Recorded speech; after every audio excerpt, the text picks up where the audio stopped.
पत्रिका ऑर्गेनाइजर में भागवत के बयान के ठीक विपरीत एक लेख लिखा गया है जिसमें सोमनाथ से लेकर संभल तक का जिक्र है। अब इस विरोधाभासी बयान और लेख पर सियासत शुरू हो गई है। म्हणून किंवा अतिरेकी तिरस्कार, द्वेष, शत्रुता, संशय याच्या पोटी ये तो था आरएसएस प्रमुख मोहन भागवत का बयान, लेकिन आरएसएस से जुड़ी पत्रिका ऑर्गेनाइजर में भागवत के बयान के ठीक उलट एक लेख लिखा गया है जिसमें सोमनाथ से लेकर संभल तक का जिक्र है। लेख में दावा किया गया कि विवादित स्थलों का वास्तविक इतिहास जानना जरूरी है। पत्रिका ने संभल मस्जिद विवाद पर एक कवर स्टोरी प्रकाशित की जिसमें दावा किया गया कि कैसे संभल में शाही जामा मस्जिद के स्थान पर एक मंदिर मौजूद था। इसमें संभल के सांप्रदायिक इतिहास का भी वर्णन किया गया है। खैर, ये कोई पहली बार नहीं है जब मोहन भागवत ने इस तरह का बयान दिया है। हाल ही में उन्होंने धर्म को लेकर भी कहा था कि आधे ज्ञान के चलते अधर्म होता है। म्हणून हा धर्म समजवावा लागतो आणि समजवणं फार कठीण गोष्ट आहे। मनुष्य समजत नाही। मी खूप ज्ञानी मनुष्य असेल तर त्याला त म्हटल्यावर ताकभात लगेच लक्षात येतो। फार अज्ञानी माणूस असेल तर सांगणारा ज्ञानी आहे त्याला माहित असतं म्हणून त्याचं तो लगेच ऐकतो। धर्म हा समजावा लागतो आणि तो नीट नाही समजला तर त्या धर्माच्या अर्धवट ज्ञानाने अधर्म होतो। जगामध्ये धर्माच्या नावाखाली जितके अत्याचार झाले आहेत ते या चुकीच्या समजुतीमुळे झाले आहेत आणि म्हणून तो धर्म समजवायचं काम करणारे संप्रदाय असावे लागतात। वहीं मोहन भागवत के बयान पर सियासत न हो, ऐसा कैसे हो सकता है? एसपी अध्यक्ष अखिलेश यादव ने भागवत के बयान और आरएसएस की विचारधारा को लेकर बीजेपी पर निशाना साधा है, तो वहीं सीएम योगी ने सनातन को शांति का प्रतीक बताया। तो वो जो आज बात कही जा रही है, कम से कम उन्हें भारतीय जनता पार्टी के लोगों को समझाना चाहिए। अगर वो एक फोन भी कर दें मुख्यमंत्री जी को तो कोई भी सर्वे और कोई भी ऐसा विवाद नहीं होगा। अखिलेश जी, लेकिन हर जगह राजनीतिक लाभ लेना चाहते हैं। ये तमाम स्टेटमेंट इसलिए आ रहे हैं कि वो राजनीतिक लाभ लेना चाहते हैं कि अगर विश्व मानवता को बचाना है तो उसका एक ही मार्ग है, वह है सनातन धर्म का सम्मान करो। सनातन धर्म सुरक्षित है तो दुनिया में सब कोई सुरक्षित है। हजारों वर्ष पहले हमारे ऋषियों ने हमें एक ही प्रेरणा दी, अयम निज परोवेति का संदेश दिया है। अयम निज परोवेति गणना लघु चेतसाम उदार चरितानाम तो सुधेव कुटुंबकम। और याद करिए, दुनिया के अंदर अकेले सनातन धर्म है जिसने दुनिया की हर जाति, हर मत, हर मजहब, हर संप्रदाय के लोगों को उसकी विपत्ति के समय शरण देकर के संरक्षण दिया है। वहीं दूसरी ओर संत समाज ने साफ कर दिया है कि जितने भी मंदिरों को तोड़कर मस्जिद बनाई गई है उन्हें मुक्त कराना है।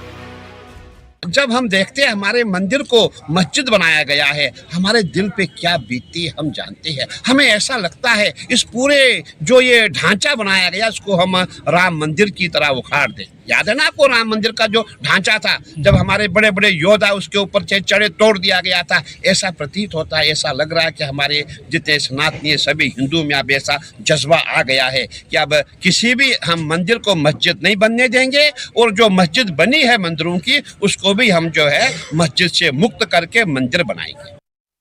देखिए, वो हमारे बड़े हैं और बड़ों की बात पर हम लोगों को राइट्स नहीं। हमारे संस्कार, हमारा कल्चर ये है कि हम लोग उनके किसी भी बयान पर हम टिप्पणी नहीं कर सकते और मैं स्वयं, मेरे लिए वो आदरणीय है तो मैं इसलिए उनके बयान पर टिप्पणी नहीं करूंगा। परंतु अगर आप पर्सनली मुझसे ये पूछेंगे तो मुझे लगता है कि जब तक मथुरा में मंदिर न बन जाए, जब तक काशी में मंदिर न बन जाए, जब तक सनातन बोर्ड नहीं बन जाए, तब तक हम किसी भी सनातनी को मौन नहीं रहना चाहिए। हम लोग मौन थे तो पाकिस्तान बन गया। फिलहाल मस्जिदों के सर्वे की बढ़ती मांग के बीच मोहन भागवत का बयान और आरएसएस से जुड़ी पत्रिका में छपे लेख में विरोधाभास है और संतों की भी राय भागवत के बयान से जुदा है। सवाल है कि ऐसे में कैसे निकलेगा समाधान का रास्ता। Bureau report, news 18।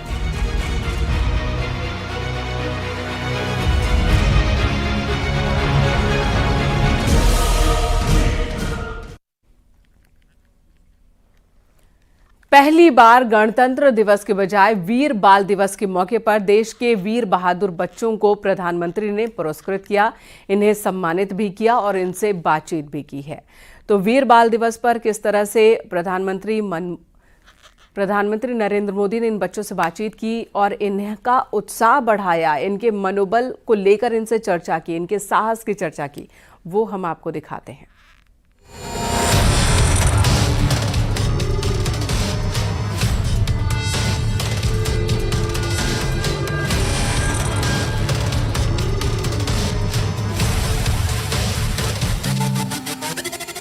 सिखों के 10वें गुरु गोविंद सिंह ने धर्म की रक्षा के लिए सर्वोच्च बलिदान दिया। उनके परिवार की शहादत को सब नमन करते हैं। 2 छोटे साहिबजादों ने निरंकुश शासक के आगे झुकने से इनकार कर दिया और डट कर उसका सामना किया। उन नन्हे साहिबजादों को श्रद्धा से याद करने का दिन है 26 दिसंबर, जिसे वीर बाल दिवस के तौर पर मनाया जाता है। ये पहला मौका है जब गणतंत्र दिवस की बजाय वीर बाल दिवस पर देश के बहादुर बच्चों को सम्मानित किया गया। अलग अलग क्षेत्रों में बहादुरी दिखाने वाले 17 बच्चों को राष्ट्रपति द्रौपदी मुर्मू ने सम्मानित किया। इस मौके पर पीएम मोदी भी मौजूद रहे और उन्होंने बच्चों से संवाद भी किया और कहा कि ये युग मशीनों से आगे बढ़कर मशीन लर्निंग की ओर बढ़ गया है। हम चाहे जिस क्षेत्र में काम करें, हमारा स्टैंडर्ड बेस्ट होना चाहिए। देश जिस लोकतंत्र पर गर्व करता है, उसमें साहिबजादों की वीरता है। आज भारत जिस सशक्त लोकतंत्र पर गर्व करता है, उसकी नींव में साहबजादों की वीरता है, उनका बलिदान है।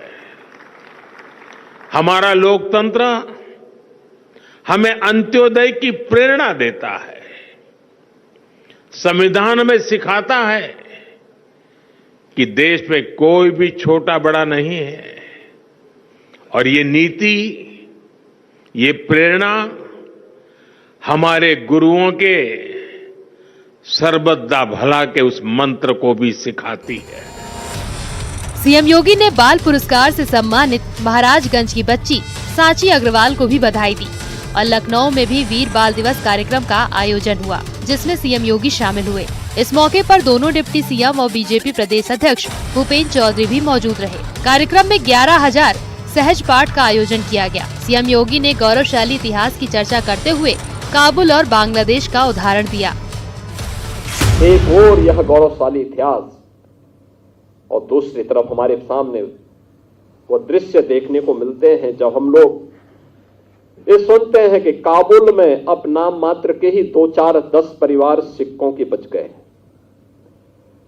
जब हम बांग्लादेश की घटना का उल्लेख सुनते हैं,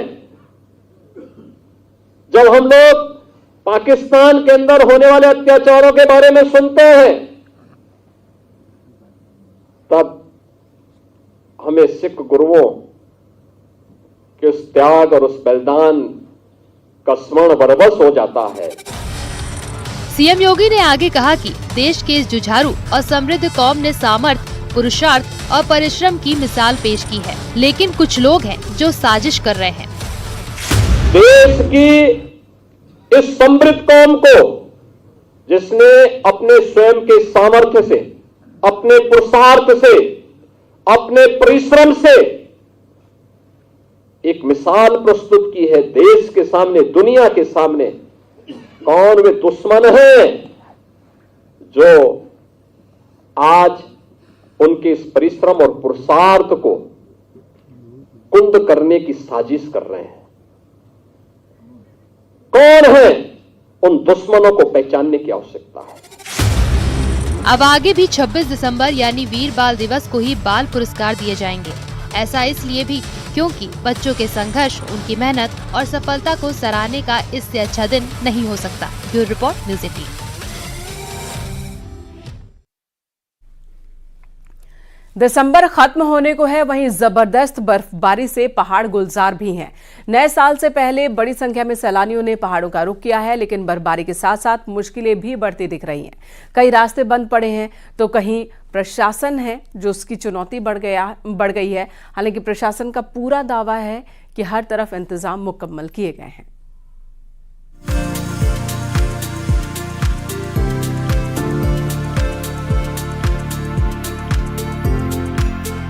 नए साल के आने से पहले पहाड़ों पर हिम वर्षा जारी है, जिसकी वजह से वादियों की खूबसूरती बढ़ गई है।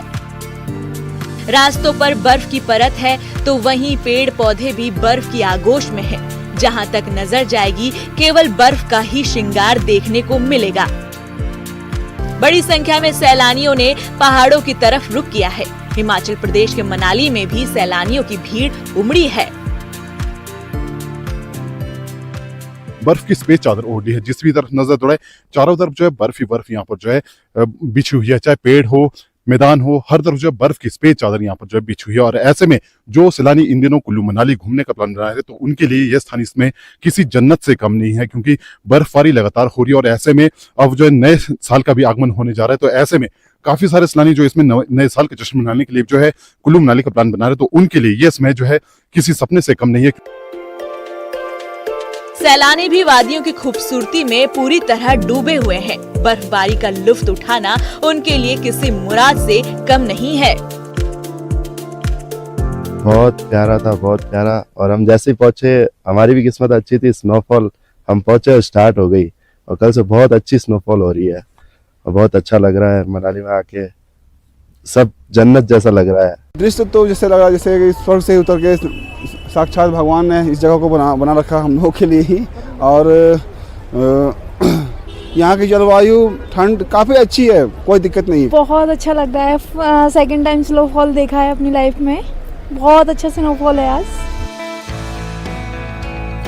वहीं शिमला में भी बर्फबारी देखने की चाहत में कई सैलानी पहुंचे हैं। शिमला, कुल्लू और लाहौल स्पीति जैसी जिलों में ठंड बढ़ने से पर्यटकों की आमद तेजी से हो गई है। प्रशासन ने बर्फ में सावधानी बरतने की सलाह दी है। वहीं बर्फबारी से 170 से ज्यादा सड़कें बाधित हैं। बर्फबारी के चलते अटल टनल सैलानियों के लिए बंद कर दिया गया है। लाहौल स्पीति में तापमान -17 से जा चुका है। पहाड़ों पर शीतलहर की वजह से मैदानों में भी ठंड बढ़ने के आसार हैं। जम्मू कश्मीर के डोडा में बर्फबारी सुकून दे रही है। वादियां पूरी तरह से बर्फ से सफेद हो चुकी है। हिमपात के बाद कई जगह रास्ते भी बंद हैं, जहां से बर्फ हटाने का काम चल रहा है। कश्मीर के सोपोर इलाके में झील का पानी जम गया है। इस दौरान कुछ बच्चे झील को क्रिकेट का मैदान बनाकर खेल रहे हैं। उत्तराखंड के ऊंचाई वाले जगहों पर अच्छी बर्फबारी दिख रही है। बर्फ से ऊंची ऊंची चोटियां ढकी हुई हैं। चक्राता के लोखंडी, कनासर, देवबंद पर बर्फ जमी हुई है। बर्फबारी के चलते नेशनल हाईवे भी बाधित हो गई है। लोखंडी के आसपास बर्फ की मोटी परत जमा होने से गाड़ियां फंस रही हैं। नेशनल हाईवे को खोलने के लिए लगातार जेसीबी मशीनें से बर्फ हटाने का काम चल रहा है। वहीं खेती बागवानी से जुड़े किसानों के चेहरों पर रौनक नजर आ रही है। लंबे समय से अच्छी बारिश और बर्फबारी का इंतजार कर रहे किसानों को फल और फसल की पैदावार अच्छी होने की उम्मीद जगी है। होटल व्यवसाय भी खुश हैं। नए साल आने में भी अब ज्यादा वक्त नहीं है। ऐसे में चक्राता के होटल फुल हैं। उत्तरकाशी के ऊंचाई वाले क्षेत्रों में बर्फबारी सेब उत्पादों के लिए भी राहत है। हर्षिल घाटी में सेब के पेड़ बर्फ से ढके हुए नजर आ रहे हैं। बर्फबारी के बीच ओली में सैलानियों ने क्रिसमस मनाया। बर्फबारी जहां सैलानियों को खुश कर रही है, तो वहीं मुश्किल भी बढ़ती दिख रही है। ओली जोशीमठ रोड पर बर्फबारी के बाद फिसलन बढ़ गई है। Bureau report, news 18।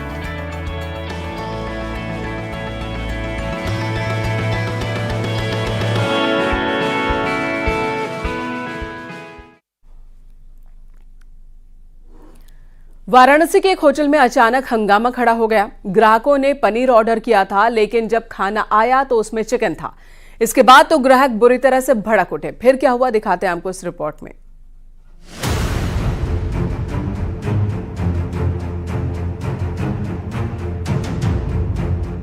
जैसे आपने हमको भी खाने में कहते हैं वो चिकन आ गया, तो आपने कहा बात बुरा पनीर में चिकन आ गया सर, यही बोला ना। वेज नहीं करे बुरा ये बहुत गलत हुआ आपके। नहीं 2 मिनट आप रुक जाओ, 2 मिनट अभी, अरे रुक जाओ 2 मिनट। होटल में हंगामा बरपा हुआ है। ग्राहक भड़क रहे हैं, तो वहीं होटल स्टाफ को कुछ भी बोलते नहीं बन रहा है। आप इमेजिन करो खाने पड़ जाए हाँ, जो नहीं खाता उसमें पड़े तो बहुत बेकार चीज है। कुछ टूरिस्ट शिवपुरी थाना इलाके के एक होटल में खाना खाने पहुंचे। उन्होंने होटल में पनीर की डिश का ऑर्डर दिया, लेकिन जब होटल स्टाफ डिश लेकर आया तो वो पनीर नहीं था, उन्हें चिकन परोसा गया था। इसके बाद तो ग्राहक आग बबूला हो गए। होटल में हंगामा खड़ा हो गया। पहले कस्टमर और होटल स्टाफ के बीच बहस चलती रही। स्टाफ ने उन्हें समझाने की भी काफी कोशिश की, लेकिन उनका गुस्सा शांत नहीं हुआ। खाना परोसने वाला स्टाफ मुस्लिम था। कस्टमरों ने इस पर सवाल भी खड़े किए। मैनेजर भी माफी मांगता रहा, लेकिन बात संभलने की जगह बिगड़ती गई। नॉनवेज नहीं खाते होगे 90% मैं ये मानता हूँ। खाता हूँ। चलो आप खाते हो, घर में लोग ना खाते होंगे, कुछ तो होगा ना, इतना तो होगा, कुछ ना कुछ तो होगा। घर में नहीं खाते हैं। बाबूजी दादाजी लोग नहीं खाते होंगे। आप इमेजिन करो यार, खाने पड़ जाए। हाँ, जो नहीं खाता उसमें पड़े तो बहुत बेकार चीज है, इससे बेकार चीज। मैं दूसरा सॉरी, हम नहीं खा पाएंगे यहाँ। कल सुबह तक यहाँ का अब हम पानी तक नहीं पिएंगे। हंगामे की सूचना पाकर पुलिस भी मौके पर पहुंची। वहीं इस घटना का वीडियो वायरल होने के बाद एडीएम सिटी ने जांच के आदेश दिए हैं। उसमें यह था कि पनीर के बदले में किसी ने चिकन दे दिया था। तो ये इशू एक ऐसा इशू है कि ये हो सकता है कि सर्विस की भी प्रॉब्लम, टेबल नंबर 2 पे चिकन जाना रहा हो और किसी दूसरे टेबल पे वो चला गया हो, ऐसा भी हो सकता है। लेकिन फिर भी ये जांच का तो विषय है कि ऐसा हुआ क्यों, रिस्पॉन्सिबिलिटी तो फिक्स होनी ही चाहिए, उसी की जांच चलेगी। दरअसल ये टूरिस्ट काशी में बाबा विश्वनाथ के दर्शन करने आए थे। उनका ये भी आरोप था कि होटल के अंदर वेज और नॉन वेज एक ही कढ़ाई में बन रहा था। वाराणसी से न्यूज़ 18 के लिए रवि पांडे की रिपोर्ट।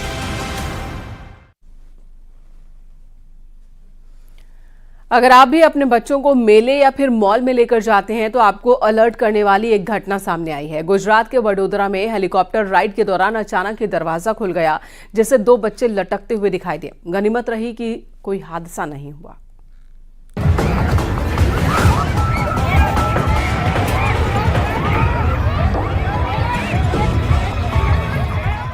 हेलीकॉप्टर राइड के लिए कई बच्चे अपने माता पिता के साथ मेले में पहुंचे थे, लेकिन उन्हें नहीं पता था कि आगे चलकर कुछ ऐसा होगा जिससे वो दहशत में आ जाएंगे। मांजलपुर इलाके में लगे मेले के दौरान ये घटना हुई। हेलीकॉप्टर राइड के लिए कई बच्चे सवार थे। राइड शुरू भी हो गई। बच्चे काफी खुश थे, लेकिन थोड़ी ही देर में खुशी छूमंतर हो गई। राइड का दरवाजा अचानक खुल गया। सामने आई वीडियो में साफ नजर आ रहा है कि जैसे ही राइड ने स्पीड पकड़ी, कुछ चक्कर मारने के बाद राइड के कंपार्टमेंट का दरवाजा खुल जाता है और 2 बच्चे राइड के साथ लटक गए। बच्चे बुरी तरह चिल्लाने लगे। ये देखकर उनके माता पिता भी डर गए। बच्चों की जान खतरे में आ चुकी थी। ये तो गनीमत थी कि समय रहते राइड को रोक लिया गया और इस वजह से अनहोनी टल गई। जब बच्चे सुरक्षित जमीन पर उतरे, तब जाकर उनके माता पिता ने भी राहत की सांस ली। बच्चे बुरी तरह सहम चुके थे। किसी बच्चे को चोट नहीं आई। सूचना मिलने के बाद फायर विभाग और पुलिस की टीम पहुंची। लापरवाही को देखकर लोग गुस्सा हो गए। पुलिस ने आक्रोशित अभिभावकों को किसी तरह समझाया। स्थानीय प्रशासन मामले की जांच में जुट गया है। दोषियों के खिलाफ सख्त एक्शन लेने की बात कही जा रही है। फिलहाल मेले में सभी राइड्स रोक दी गई हैं। जाहिर है लापरवाही के चलते बच्चों की जान खतरे में पड़ गई थी, जो बेहद ही गंभीर मामला है।